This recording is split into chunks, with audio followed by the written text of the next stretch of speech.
here is to swear in our new president. He's not a president yet, I haven't sworn in yet. Come on over here, Charles. And I'll be brief. Do you, Charles, solemnly swear that you will support the Constitution of the United States, the Constitution of the State of Ohio, and the rules and laws of the Civic Association of Mariemont, and you will faithfully, honestly, and impartially discharge the duties of the office of President of the Civic Association of Mariemont? I do. Congratulations, you're in, buddy.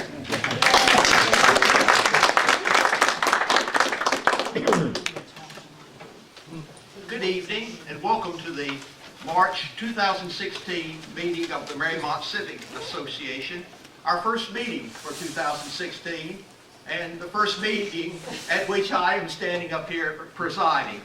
So bear with me. My name, of course, is Charles Short. And before we begin our meeting, I think it would only be appropriate to join in a round of applause for Bob Keyes, our former president of the MCA, who did such a wonderful job the last 2 years.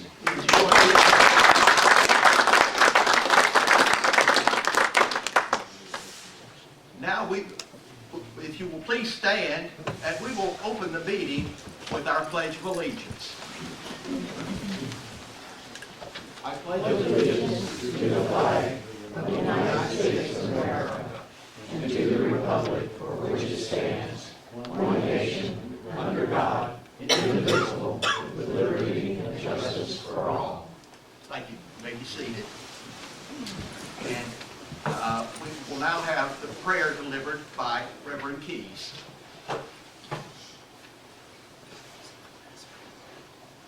Thought it might be appropriate just to give a little bit of a history of St. Patrick on this day.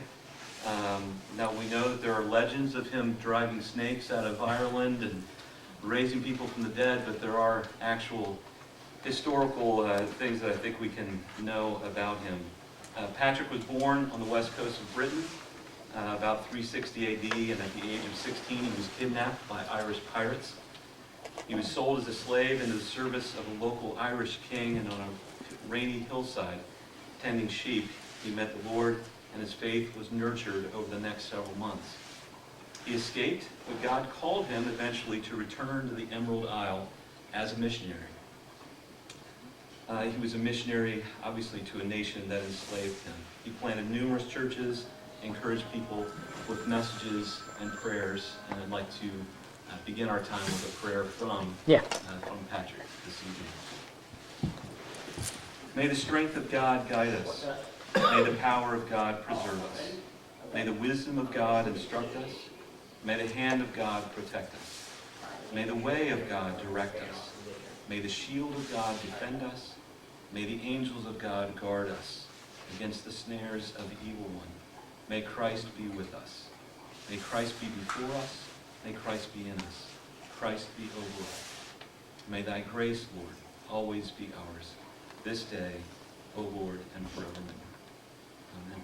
Amen.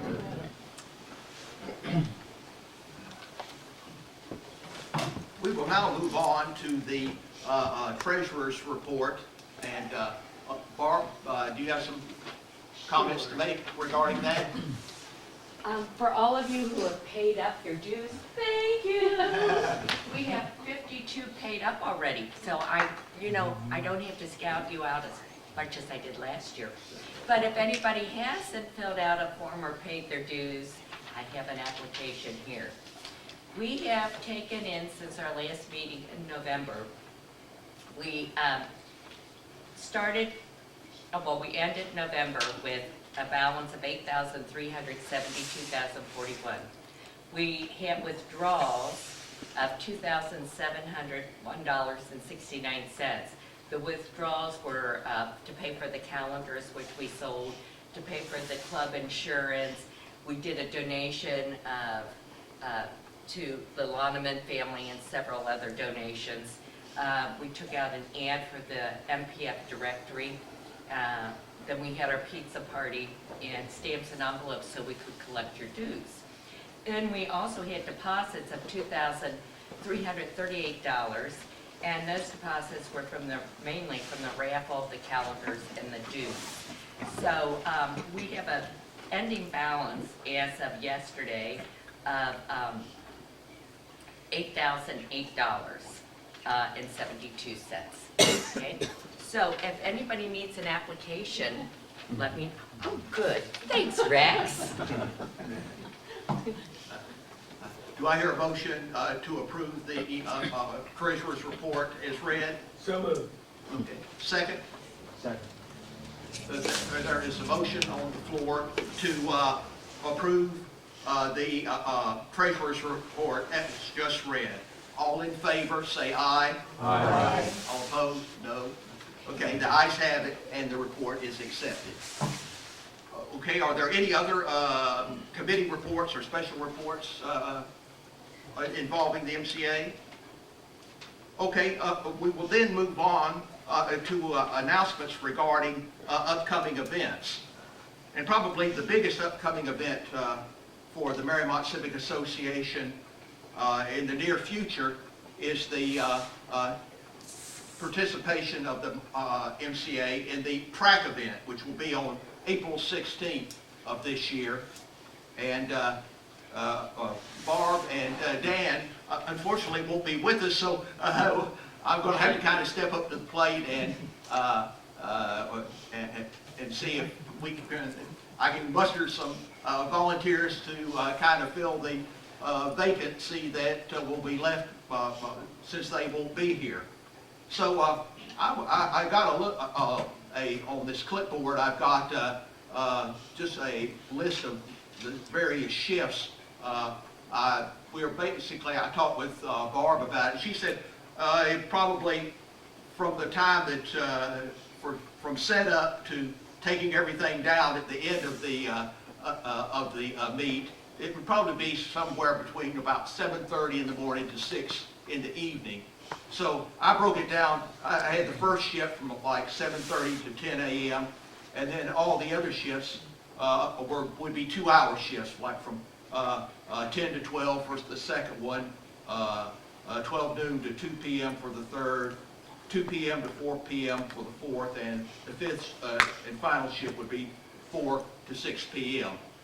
And so if you can, I would greatly appreciate it if you could be a volunteer in this. I certainly will be going to it again, and it's a lot of it's work, but it's very enjoyable work. So I heartily encourage you, if you can make it on the 16th of April, to give it a try. So here's the sheet for the shifts, various shifts, and You need a pen? Here's a pen and a clipboard right here. Mr. President, I want to make a motion that Cynthia Walters is your purchasing agent. Do I hear a second? Barb can teach her about all the, I could buy all the stuff that can be bought way in advance, but the other stuff, but I've got the Cynthia has to numbers. learn this. Thank you, Dan. I'd like to pass it on. It's good to have friends Cynthia, in the right would you be places. able to help along for those lines? That was the next item I was going to discuss, would be getting the food items for the track. We can use my van too, which will help haul a lot of that stuff. Yeah. Well, that sounds great. And by the way, we make about $3,000 at this, on the concession stand. It's at the high school too. Some people weren't aware where it is. It's at the Okay. high school. We have to bring we operate the concession stand for the citywide track meet, but we cannot use their food at the concession stand. We have to bring all of our own food and drinks in to sell. So that's why. So Barb would go to Sam's and pick up, all And the food, they all have, the candy, and all they the have a stuff. couple thousand people at this thing, so, yeah. We'll get them figured out.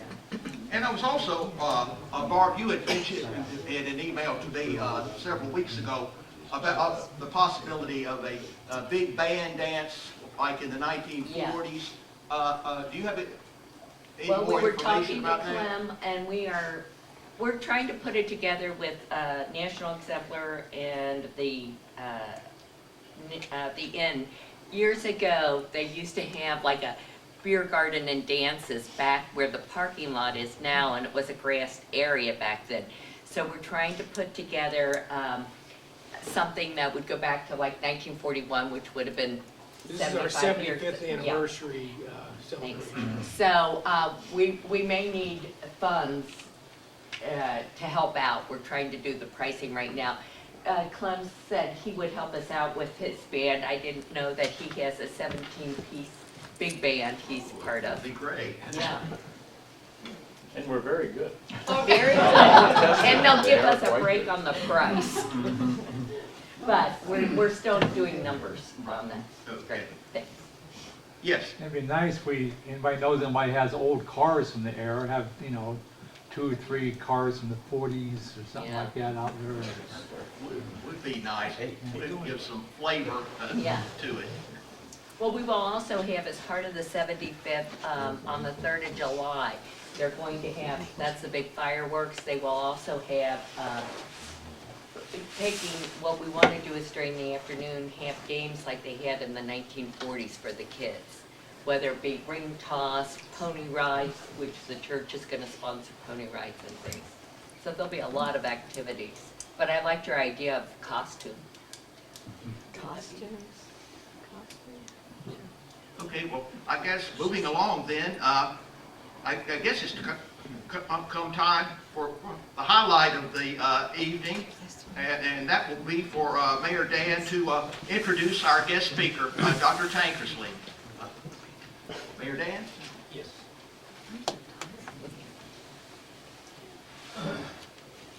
I don't think our guest speaker needs, we all know him, he's been here a couple times. And I just want to say, when we had the Eastern Corridor and ODOT breathing down our back, he was a godsend.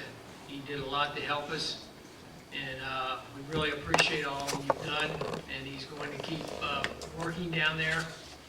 And hopefully our trails will keep moving along. And my big dream is to have a trail from the boathouse all the way down to the village, the Indian village that Dr. Tankersley found down there. So that'll really be a great thing when it happens. And well, further ado, come on up here, Dr. Tankersley.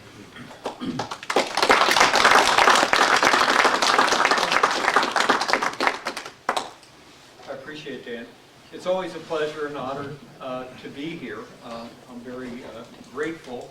And I do want to, as Dan mentioned, we will be excavating this summer, the entire month of June, on Monday, Wednesday, and Friday from 8 a.m. till 2 p.m. And we'll probably be digging in between there. Everyone's welcome to come visit, join us, get your fingers and hands dirty if you like. I've also invited the Mariemont K through 12, both grade school, junior high, and high school teachers and students to come along. So everyone is welcome. The more we have, the more work we can get done on this very exciting site that's been discovered. On the ODOT front, I was harassing them just today, but just recently. So, but I won't give up. So, but nevertheless, what I'd like to do this evening, is talk to you a little bit about early Mariemont, how it came to be. You know the story from 1925 on better than I do. But on the other hand, how many of you really know the foundation of Mariemont, how it actually got started? And that's what I'd like to talk to you this evening. Many of you have been down the bottom of Miami Bluff on your way to the lower 80 to Mariemont Gardens and passed this sign or been at the swimming pool area or parked in the parking lot and read about it, but the story behind it is absolutely fascinating. And I hope you like it as much as I do. It's just, for me, it's been exciting research. Mariemont, as we know it, would not have been here without this man. This is Dr. Charles Lewis Metz. And you may have heard of his name. There are descendants of Metz still living in the Cincinnati area. The great-grandchildren are still living in the area. The Metz family arrived in the United States, actually in New Orleans, in 1846. And they didn't like it there, especially after Charles' mother had a run-in with an alligator in a swamp in Louisiana. So they hopped on board the first steamboat they could find, and the last stop, where there was a large German population, was Cincinnati. So that left them out, and they ended up in an area called Mohawk, still a street in over the Rhine. And they lived there for a number of years till they moved out on Plainville Road. If you go down Plainville Road, it's on the left-hand side, you'll see a gas station. That's about where their home was. During that time, not long after they moved there, of course you all know about Fort Sumter in the beginning of the Civil War. I don't know how many of you realize after Fort Sumter, President Lincoln at that time, who actually young Charles Metz had met, a lot of the Germans, German immigrants at that time were members. Anyone with a German last name here? I know it's St. Patrick's Day, so we have a few Germans. Have you heard of the Turner Society? No. Oh, yeah. Or the Turner Vine, as Yeah. it's called? Yeah. Started in Germany, but basically it was a society to acculturate Germans to be good American citizens. It was very much like the Civic Association, but for German Americans.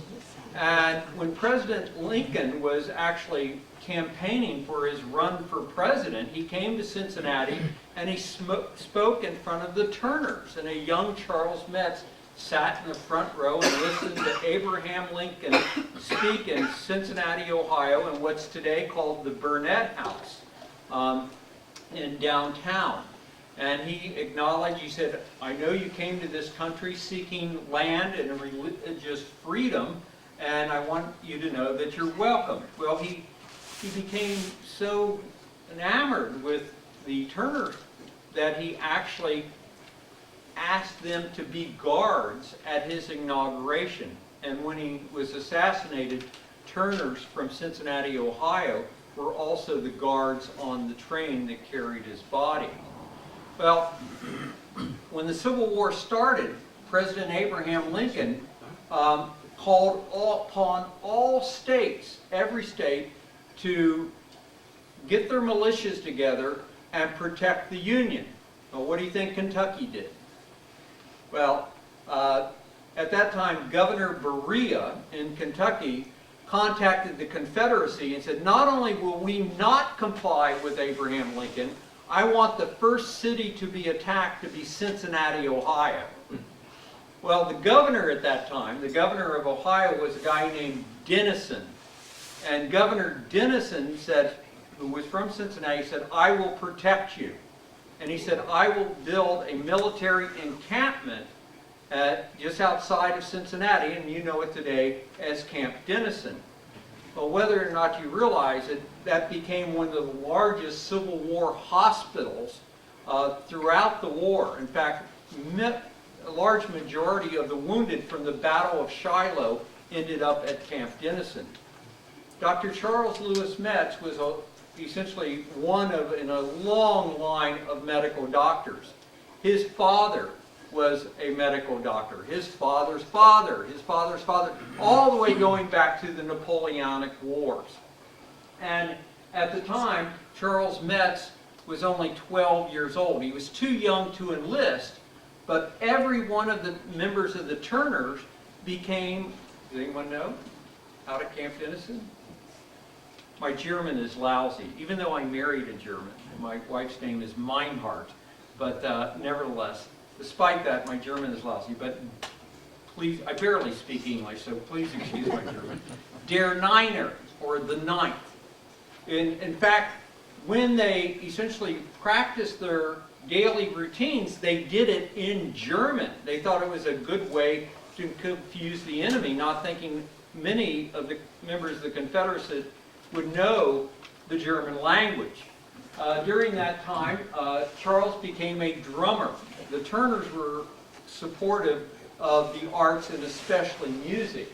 And this is a photograph. Unfortunately, it's up for auction now. It was actually stolen from the Cincinnati Historical Society Library.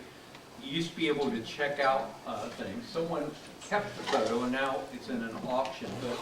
But this is young Charles taken out at Camp Dennison.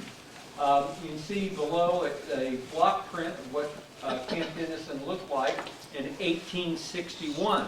The Little Miami Bike Trail goes right through there to this day. He was there helping his father in addition to drumming. The general in charge of Camp Dennison afterwards wrote his memoirs, and he remembered talking about Charles playing as a young boy out at Camp Dennison. While he was there assisting his father, who was one of the many surgeons from Cincinnati who worked out there, primarily cutting people's legs and arms off, and the Sisters of Charity who were working out there at the same time trying to save the limbs, they were attacked by Morgan's Raiders. And a lot of people don't realize that Camp Dennison was fired upon by a contingent of Morgan's Raiders. They fired on the hospital. In fact, a mini ball just missed Charles, and that's the mini ball. He picked it up and he kept it throughout his life. And the Metz family still has it there. That's a Confederate mini ball. What's interesting, what I love about the story, while he was there, Morgan's Raiders, had they been successful, could have possibly turned the war. They were on their way to Xenia to destroy the King Powder Factory, which supplied all the black powder for all the cannons, all the guns for the Union Army. Well, they made the mistake of firing on the hospital at Camp Dennison, and when they did, invalids, over 250 invalids, mustered up the strength, and many of these were amputees, and they ended up fighting, if you pedal on the bike trail, right where the bridge is. They fought on both sides. They turned Morgan's Raiders back. They prevented them from getting at the Peters munitions factory. Charles Metz never forgot the time he spent there. And you think about watching people not only having limbs cut off daily, legs, arms, but there was a cholera epidemic, there was dysentery, there was a measles outbreak. Anything that could go wrong did go wrong. But this young boy during the Civil War was inspired, and because of his service at Camp Dennison, he entered medical school at age 18. Which is rather remarkable, and came out a medical doctor just like his father. However, he traveled all throughout the Little Miami River Valley with his father on horseback, and he was fascinated. His father had bought him a book, a McGuffey Reader, which talked about American Indians. They were fictional stories, but he was inspired. And seeing burial mounds and earthworks in the Little Miami River Valley, he craved for more. So while he was at medical school, he'd go to the library and read everything he possibly could about the Little Miami River. And he was surprised of all the archaeological sites that he saw, he couldn't find them in any of the books. And this intrigued him. So once he got out and got his professional practice underway, one of his things was, he said, I'm also going to pursue a career in archaeology as well. He eventually ended up, his wife, Molly Berger, who he married, had a home on Madison Avenue. This particular home, unfortunately, has been torn down. The lot is still there. And at that time, he worked in his father's medical office. And here's the home, which is still standing. That's him sitting on the front porch. By the way, the flag behind him covering the front door, that's a Turner Society German-American flag. his office was off the side. This building still stands to this day. Where is that building? That's on Madison Avenue. In If if you just go down, like you're going to Camargo Road, make a left, and before you get to the railroad trestle, it's on the left. There's what used to be a Methodist church. I don't know if it's still Methodist or Lutheran now. I think it's called a Korean, but it's right across the street from there. So it's a beautiful home. One of the finest in Madisonville, and the only one of its kind at the time he built. Is it near this is- Overbeck's? Is it near Overbeck's? That's correct. Same side of the street? That's right. That's right. It's hard to believe, but that's Plainville Road. So, but that's how Charles made his way on Plainville Road. There were troughs along the road for horses. He moved from horseback to a buggy. In 1871, he got a call to a woman by the name of Phoebe Ferris, and she was feeling ill. And she met Phoebe, he met Phoebe, took care of her. They became instant friends because she was passionate about not only archaeology, but all of natural history. Many of you know the story of the Ferris family. They made their money twofold, of course. One in pigs and the other in whiskey. The trail, once it's completed, down through the valley on into the lower 80s, it goes right past, many of you may actually know where it is, but the old foundation of the whiskey factory. They built the whiskey factory right below where Mariemont swimming pool is today. The foundation is still there. It's an interesting historic, unexcavated historic archaeological site. They built it there because there's a spring. If any of you have been walking down there, you've seen the spring. And then the other thing they raised money were pigs. They let the pigs run through what's today Dogwood Park. I don't know if anyone raised pigs when they were growing up. My grandfather did. The nice thing about pigs, if you have a good upland woods, you don't have to feed them. And the Ferris family didn't feed their pigs. They ran all throughout the woods eating hickory nuts. That's why one of the hickory nuts, there's shagbark, shellbark, but the little nut is called pig nut. And that's how pigs were raised. Anyway, and Phoebe, one of the interesting things, she noticed in the woods when she was a little girl growing up that the pigs would root in the ground and up would come American Indian artifacts and bits of pottery. She called it Pottery Field. A lot of people wonder where did that name come from. It was Phoebe Ferris's name. And she told Charles about this, and he looked at her artifact collection and realized none of this had ever been documented. None of it was in the books, and it was a major, significant site. He recognized its significance.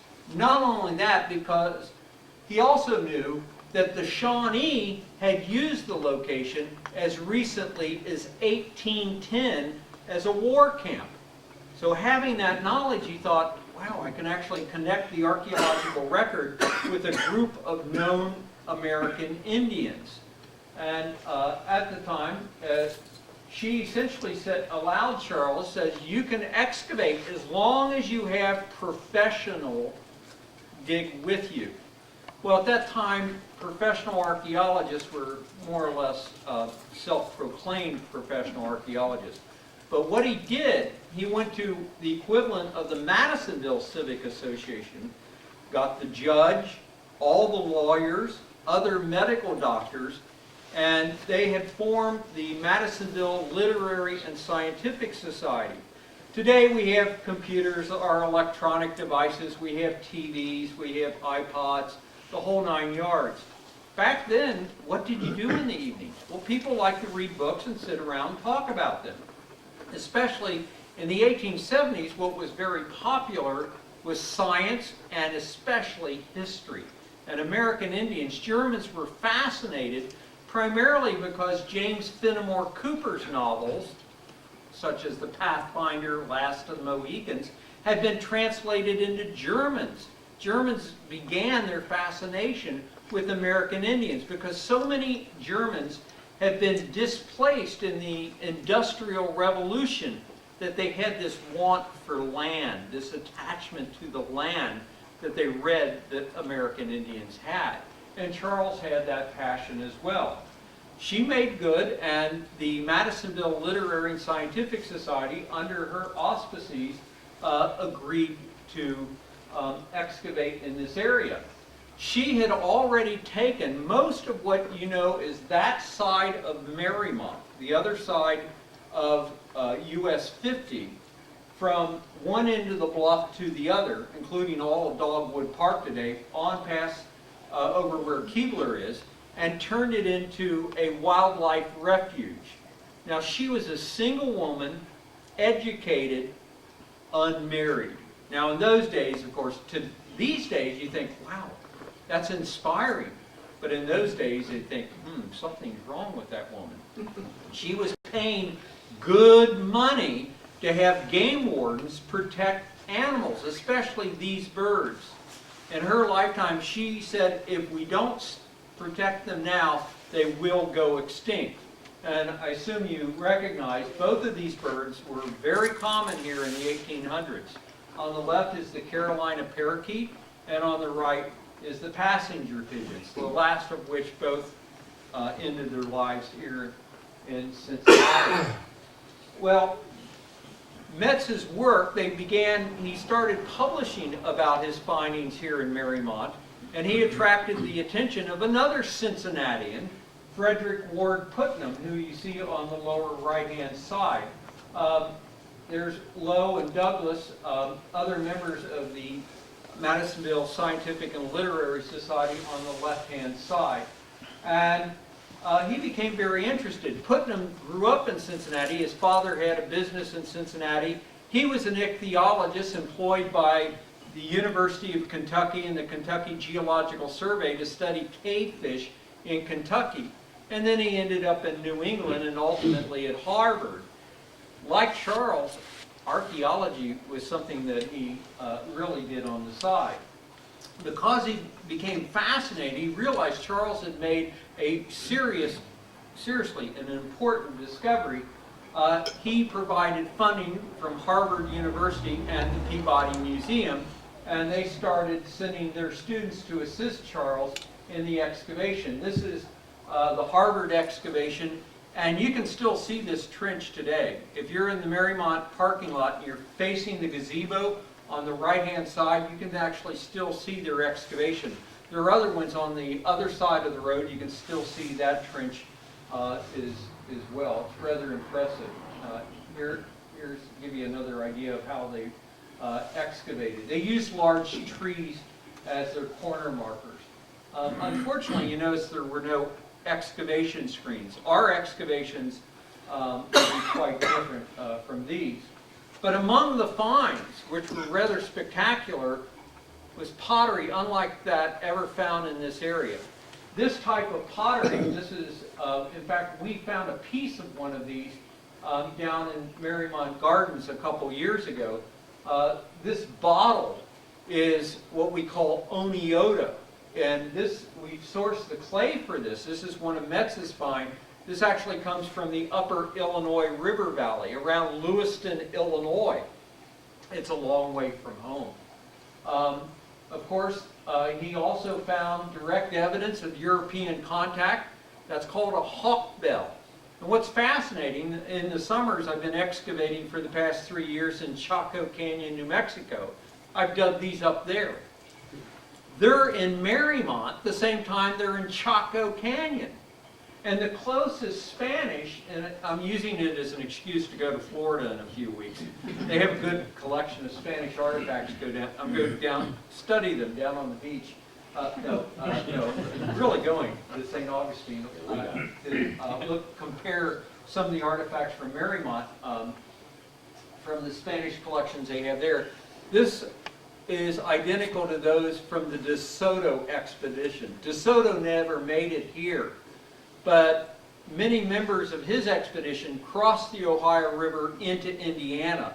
So this ended up here in Mariemont as a trade good, as did Spanish iron axes. There's a number of these have been found. This is when Charles excavated. The Mariemont Preservation Foundation has a beautiful example of one on display as well.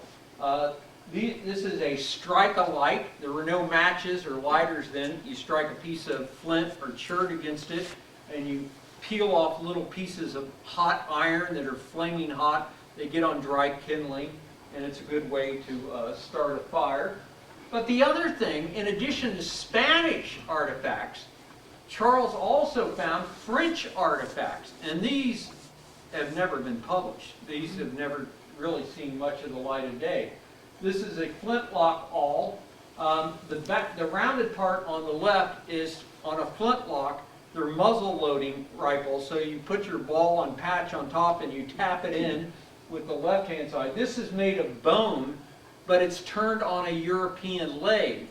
And then the other end, the pointed end, is to clean out, if any of you ever have shot a black powder gun, you know they get clogged pretty easy. So that's to unclog the hole for the spark to let the powder in. If that wasn't enough, he found gun flints. And what's interesting, he didn't just find pistol flints. These honey-colored, these are from France. The British gun flints are coal black. And you can see there are small fossils right here that are very distinctive of the geological units which occur in France. So these are classic French artifacts. These date from the 18th century, although they were still being used during the War of 1812. On the left are two rifle flintlock flints, and these are exhausted. They would have been discarded at the Madisonville site. And on the right is a little pistol flint, which is really interesting. I suspect these are from that Shawnee 1810 war party. Here's what the guns look like that would have housed those, the pistol on the top and the rifle on the bottom. But for me, one of the more fascinating things that Metz found, and he actually found two of these. One had the pestle broken off. At this time, both the French and the Spanish, they couldn't go anywhere unless they had a Jesuit priest. And they were called black robes by the American Indians. And what's interesting, here you can see a chalice, a Spanish chalice of that time period on the right. And on the left, this one's made of Fort Ancient pottery. It'd be nice to have this on display, by the way. Since the Cincinnati Museum is closing for 2 years, I suggested that their exhibits come here. I know there's going to be a small one in the library, but it'd be nice to get all the artifacts here, not including this one. But nonetheless, what's intriguing, this is a chalice made by the American Indians living here in Mariemont. And what's interesting, the site we excavated in the lower 80, we actually found a piece of one of these chalices. These are made out of glazed earthenware, and we found a little piece of one of these, which is Spanish. That was not found by Metz, but it's of that same time period. Well, one of the things that Phoebe Ferris was very excited about was the upcoming World's Columbian Exposition in Chicago. It was to have been in 1892 at the anniversary, of course, of Columbus's landing. But money troubles, they had a dedication in 1892, but it didn't actually open until 1893. What you're looking at here, this is Charles Metz, this is his exhibition of the Mariemont site. And you can see all these artifacts in here. It's kind of interesting. See the mammoth from Russia in the background. These are totem poles from the northwest coast. This was in the anthropology building in Chicago. But this is all these artifacts in here, and you can actually blow these up and see them and compare them. The artifacts have since, they're literally around the world, in France and England, and of course they're in Harvard and here in Cincinnati as well. These artifacts were there as well. And one of the things that fascinates me, this is Charles Metz's, one of his tickets to get in the Columbian Exposition. Does anyone recognize the guy on the left? His name's Rain in the Face. Does that ring a bell? This is is 1893, 1893. And all the other tickets had people like George Washington, Thomas Jefferson, John Adams, Benjamin Franklin, and here you have Rain in the Face. In fact, for collectors, the most collectible, you buy a house if you had one that was autographed by Rain in the Face, this particular ticket. But his notoriety was not only did he kill Custer, he cut the heart out and bit it of Tom Custer, George Armstrong Custer's brother, who's the only one who was awarded, after death of course, multiple Congressional Medals of Honor, but for having his heart cut out. But here's a guy cut out Custer's brother's heart at the Little Bighorn, and he's the biggest celebrity at the World's Columbian Exposition. Go figure. People loved, in fact, Sitting Bull had passed away. It promised him, he was actually murdered, they didn't want him there, but they had his cabin there. But it's interesting, some of the Lakota reported seeing his ghost, if you believe in those things. Charles was awarded by Congress a bronze medal for his participation. I didn't put in the reverse, but this is what it looks like. It's a nice large bronze medal, and of course a great script that went with it from the United States Congress for his work on his exhibition here at the Mariemont site.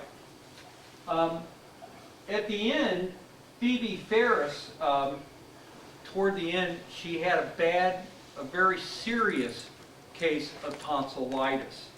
And you may not realize it. Today, of course, you get penicillin, you're okay. But in those days, tonsillitis was a death sentence. Was it General Grant who died of tonsillitis? But essentially, it gets so inflamed you can't swallow anything. And Charles Metz went to Phoebe Ferris. He used this microscope, this is his microscope, and the slide to look at a culture, a throat culture, to confirm his diagnosis of that she had tonsillitis. And he prescribed malted milk. Anyone been to United Dairy Farmers lately? So, it used to be a medical prescription for someone who couldn't keep nourishment down, and it was thought if you had tonsillitis, you could get some down. Unfortunately, she probably choked to death and suffocated. And of course, there were many accusations after that, because Phoebe Ferris had put in her will, she had deeded what's today where Mariemont swimming pool is, she had deeded that and her home to Charles Metz. And she deeded most of Dogwood Park to Harvard University. You've heard of Harvard Acres? Anyone live on Harvard Acres? So, but anyway, namesake of all that. She had a magnificent library. She wanted her home turned into a public library, following her father, who had established the first public school in what's today Fairfax. Then it was more or less wilderness at the time. But nevertheless, and she wanted the site to be continued to be studied. But once it was no longer studied, of course, it would revert back to her family. Many of you have been to Phoebe's grave, which isn't very far from where I'm speaking right now. I mean, almost a stone's throw where she's buried. She died in, oh yeah, that's correct, 1896, right after the World's Fair. Guess what? The Ferris family claimed she was insane after she passed away, and they took it to court and they tried to fight it. Well, it ended up scientists from around the world testified on her behalf, even though she had passed on, that she was of sound mind and the will was solid. And with that, Harvard continued to excavate. Whoops. There we go.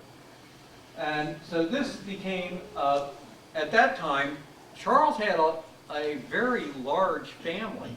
And he had a lot of adult children who were living in his home. And he thought a good way to make room, he moved his oldest daughters into this and had them be librarians and caretakers of the Ferris home, and known then as the Ferris Library. Well, Harvard, after Frederick Ward Putnam's passing, Harvard got word that there was a group called the Mariemont Company that was forming, and they were interested in acquiring the land. Well, Harvard had, since Putnam had passed on, he had lost interest in the they had lost interest in the archaeology. Willoughby, who took over after Putnam, didn't want anything else to do with the site. He wanted to write up, do final reports with Charles Metz, and to make money, they started mining it. A lot of you don't realize, when you look at, you're in the parking lot and you're looking out at the site, it's hard to imagine a lot of it's gone. So, you know, it's fun to stand at the gazebo and watch the flying squirrels and look out as people did, but no, a lot of that land was mined away because beneath it is a rich deposit of sand and gravel. It's well drained, that's why the Indians were there. Not only that, as you can see, they knocked down all the timber. But Phoebe Ferris put it in her will that Dogwood, what we call Dogwood Park, could not be disturbed in any way. It had to remain a nature preserve. And that's why you have this wonderful old growth forest which survives to this day in Dogwood Park, and why it's lacking over the Madisonville site. At this time, they tried to sell it outright, but unfortunately it went to court, and they couldn't do it. The will stated if they lost their academic interest, then the land and the property ended up going back to the Ferris family. And that's what happened. And then the Ferris family sold it to the Mariemont Company. And that's how Mariemont essentially came to be. At this time, of course, that left the Metz family, all the eldest children, they had to move back home, but even worse, the library. Well, at that time, Charles Metz had a partner by the name of Charles Knight, and he was fascinated in anthropology as well, and he said, we have to do something with this library. He put up the money to build a library called today the Madisonville Library. And the table that they used to sit around, they called it Knights of the Round Table. You go in the Madisonville Library, it's still there. As a child, I used to sit at it, and I was sitting there along with Charles Metz and Knight and the whole 9 yards. And all of the books, the startup for the Madisonville Library was the Phoebe Ferris Library. Her artifact collection ended up at the Cincinnati Art Museum, and in 1982, I arranged for it to move from the Art Museum to the Cincinnati, then Museum of Natural History, now the Cincinnati Museum Center. So, but anyway, there's a lot more to tell. I don't want to put you to sleep, but if you're interested in learning more, I just happen to have a new book out, and I can't thank Dan Policastro and Joe Stelzer and Don Keyes and the Mariemont Preservation Foundation enough. They made this research possible, and they made the book possible, and they're all in the acknowledgments as well. So I invite you to join us to excavate even a site that Metz missed. Really exciting book, I hope, and an exciting site down the Mariemont Garden. So I just happen to have a few copies if you're interested in acquiring. But anyway, I'll be happy to entertain any questions if you have them. So, yes. Discussion last night, it came up that an early pastor at church here in the village believed that our graveyard by the chapel was an Indian method. Is there any possibility that that could be true? Not only is it true, one of the reasons I go over to that cemetery quite frequently, not only to pay my respects to the Ferris family, is to look and see what the groundhogs have brought up. So, no, it is. I mean, otherwise, to look at it this way, all of Mariemont is a gigantic archaeological site. I mean, it should be a National Register archaeological district, but it's already a historic landmark, so it's already protected under that auspices. So do you find the artifacts in that cemetery? Yeah, there's artifacts. So they're like I- your own? I cover them back up, but yeah, they're there. And it seems appropriate Phoebe's buried there too. Absolutely. Yeah, no, it's what's called a platform mound. Yeah, it's never been excavated, it's untouched. And the nice thing about having a cemetery, I do the same at what's called the Flag Spring Cemetery. It used to be called the Oddfellows Cemetery in Newtown. I have family buried in there. There's 2 mounds that survive, but they're starting to bury people on the mound. So not only visiting family in the cemetery, I, again, look in recent back dirt to see what's there, but completely unexcavated. No, you're absolutely correct. Yes. Professor Tankersley, is there a tie-in to the archaic Indian period? Are some of these artifacts date back to the 13th century? Oh, great question. Even further.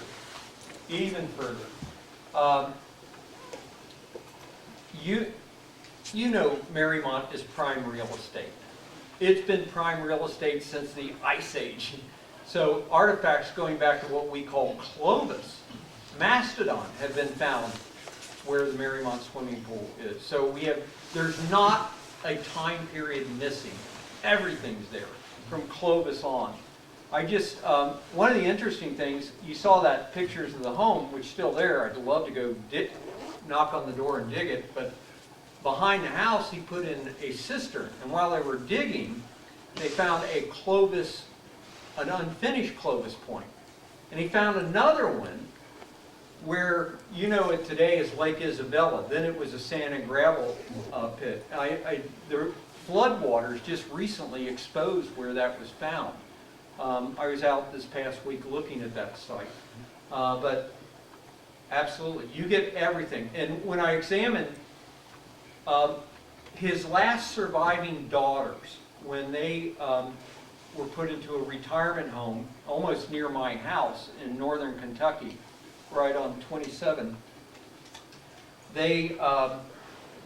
Frederick Berger, who was the grandson of Charles,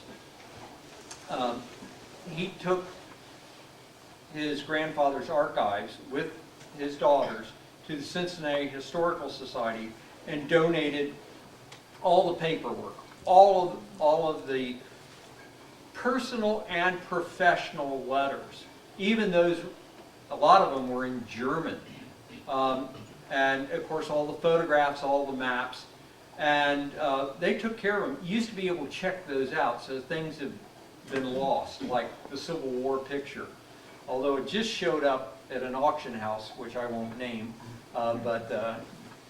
because it is a stolen item. It's like Icky Woods' ring, yeah, you know, but shows up after a period of time. But nevertheless, and one of the things in this book, I was afraid that these may disappear, so I transcribed them. They're all in the book, all of his personal letters. But all of his personal artifacts, those are kept in the family. His great-grandson, who now lives in Minnesota, in fact, my co-author, Bob Newman's married to Metz's great-granddaughter. And we went up to visit, and so I got to see all these artifacts. And sure enough, one of the things I did was spread out the artifacts from the Madisonville site into time periods, and there wasn't a time period missing. No, absolutely. But that's the tricky thing about the Madisonville site. I mean, it was last used in 1810 as a war camp. And then before that, it was a cemetery.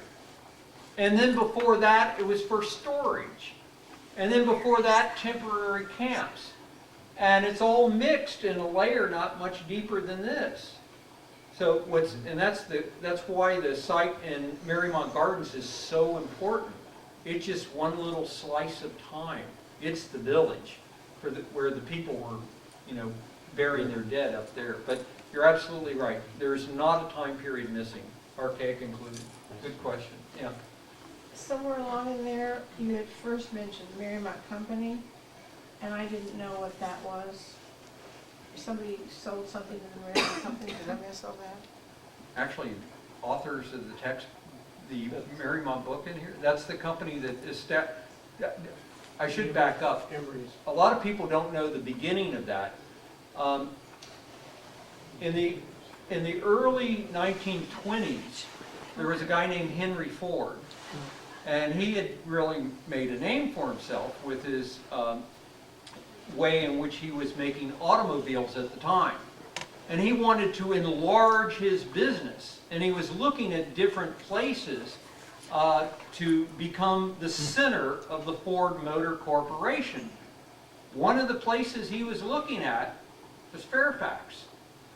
And at that time, the Mariemont Company, and of course your namesake, because everyone, I just assume everyone read the history of Mariemont.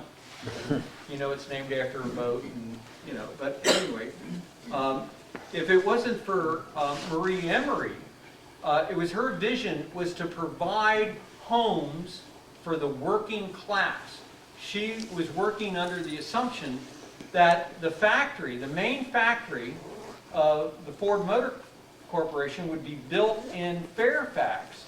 And then she wanted to provide homes for the working class. Keep in mind that time period, we were, you know, just about going into the Great Depression, although that had not been foreseen at that time. By that time, and you'll read about, there were many depressions even worse than that one that Mets lived through. But of course, you know the other story, the rest of the story. Ford changed his mind, ended up with Detroit instead of Fairfax. It's a good thing. I mean, you imagine this as Detroit. I think it's a blessing in disguise. But and they did make, eventually they used Fairfax as a transmission factory, which employed my dad, by the way, but after he got out of the military. I'm an Army brat. But anyway, so the whole vision of Mariemont as a community, it kept the vision, but the purpose had changed a bit. So, but that was the initial. The Mariemont Company was the one designed to buy up the land to create the community. And essentially, why is it called the Madisonville site? Madisonville at that time extended to the Little Miami River, to the northern boundary. The base of the hill was Kenwood Hill. That used to be Madisonville at the time of Charles Metz. That's why it's called the Madisonville site. Originally, it was called the Ferris Cemetery. It was named after Phoebe Ferris.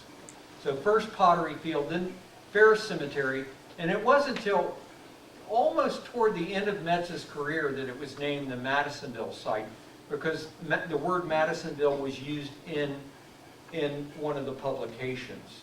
And they came out before the establishment of the Mariemont Company or the establishment of the community.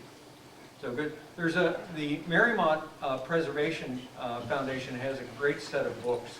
If you haven't read them, they're fascinating reading about the early history of Mariemont. So that's why my book stops at 1920. Metz died in 1926, and that's where I stopped. So my book's about Mariemont before 1926 on back. So right at that, although I do have an epilogue, and I bring it up and I include talking, ODOT's go hate me even further, because I put the Eastern Corridor in the conflict. That's actually in the book as well. So, but I'm hoping it inspires young people especially to be good citizens, you know, to help continue the historic preservation efforts that makes Mariemont great. Yes. You know, the floods periodically down there in the South Day, how does that, I guess that can help because it can uncover things, it can hurt because it can wash away things. How do you deal with that? Yeah, I think that's exactly what happened. I think the reason, and I once told a reporter, I can remember walking, of course the road's closed, that road that used to go down to Clare Railroad Yards off of Miami Bluff, walking down there, past where the pool hall was, and right by the bridge, I made a right, cut through the woods there, and I walked into the cornfield, and I said, there's just got to be a site here. That was 1972, and I couldn't find anything. I looked and I looked and I looked. Now I understand. Periodic flooding buried it. It put it deeper than the plow would hit. So once I got my students out and we started digging below where the floodwater sediments were, boom, we found it. If that isn't enough, last summer, whether or not you know it, we were out last summer.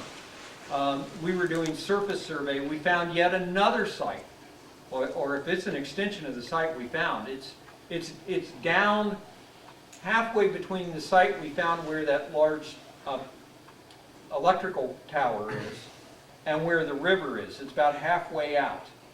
Now, if that wasn't enough, unfortunately, someone took it. 20 feet down at low level, a human burial was found.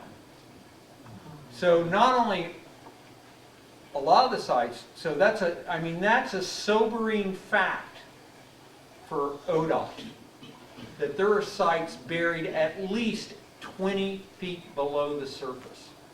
So we only look at, and we cored, but someone had removed, but we still found the human skeletal remains, and we could still see the burial pit where the body was. So someone snatched it before we could get to it. But the important thing is we documented it. And I have a student who's finishing up her master's thesis for that survey that we did last summer. Last summer we did a surface survey. We're trying to identify the extension of the site. So now we're ready to come back and excavate. So hopefully for many years to come. You mean somebody pirated or stole the skeleton? Yeah. So, someone, what was his name? His father was a member of the community. Can't remember it off the top of my head. He's a medical doctor.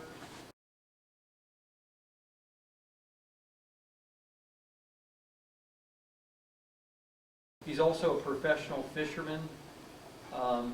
First name's Steve. Do you know? Yeah, I know who he is. I can't think. Last name starts with an O. Yeah. This is what happens when you get over 60. My long-term memory is really good, but you know, after I made it over 60, now my It'll come to me when you leave. yeah. But anyway, his father was here. He no longer lives in the community, but he's in Steve Ward. That's it. That's right.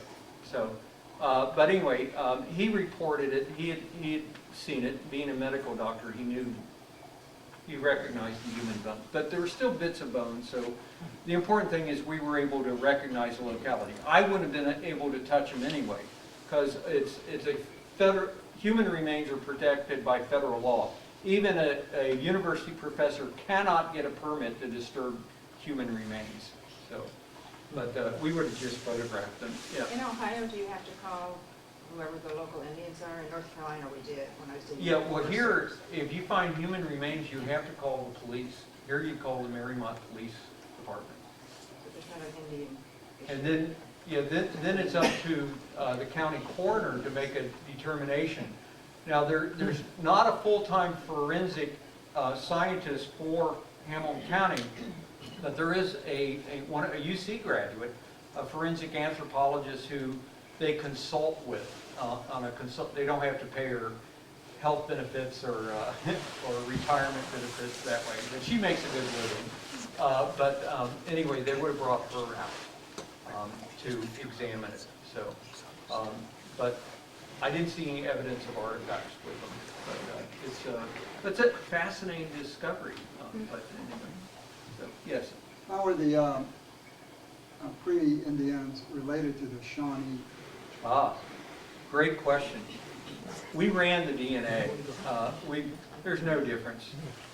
Now it's a great question. And we're in a church, so I can use this analogy.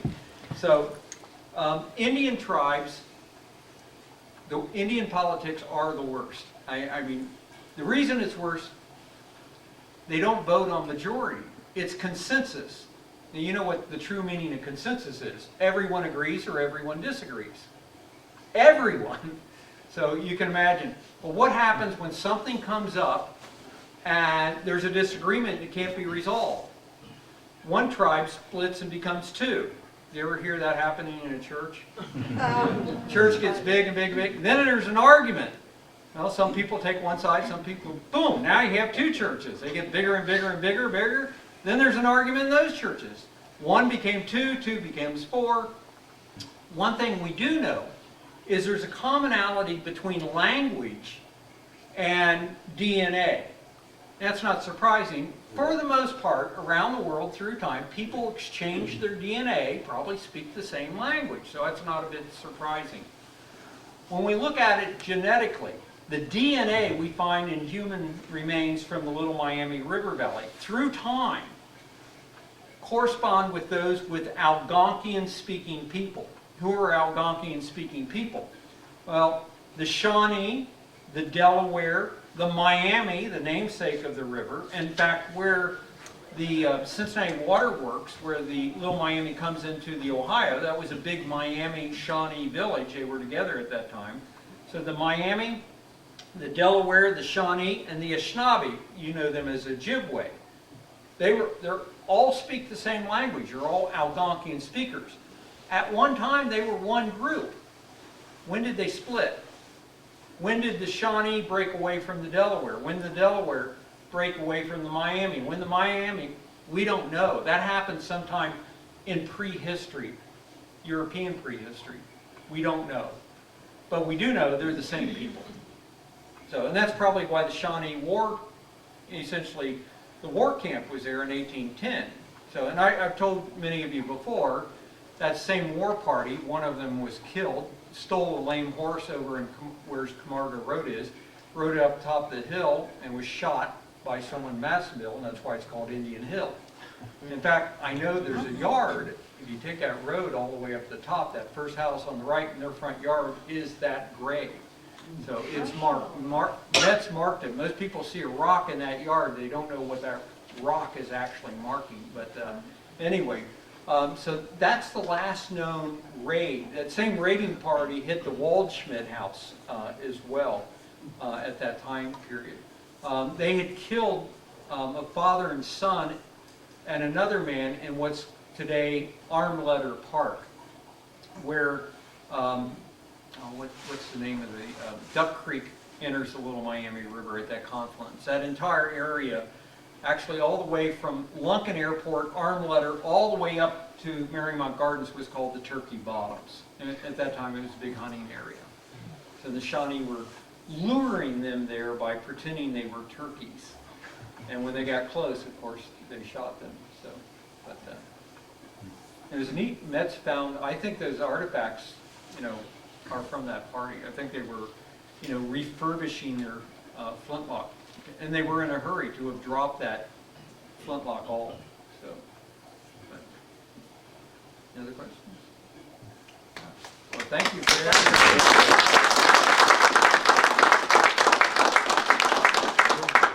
And I'm peddling books if anyone wants to. Be happy to sign them. Let's see, Dan, do you know who our next speaker will be for April? I won't be here in April. I know. I'll find somebody. I've got a promise from Judge Nadel. Okay. He won, he would come. I don't know if he next one. Okay. So, he's running for court, or what's he running for? Quarter, yeah. We'll check it out. Okay. Then we're trying to get, who we're trying to get,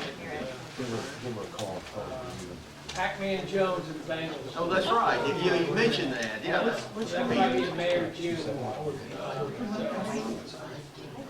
We're working on it. Well, is there any more business before the meeting? If not, do I hear a motion to adjourn? Second? Okay, a motion is on the floor to adjourn. All in favor, say aye. Opposed, no. The ayes have it, and the March meeting of the Mariemont Civic Association is hereby adjourned. Good night, and I'll see you in April.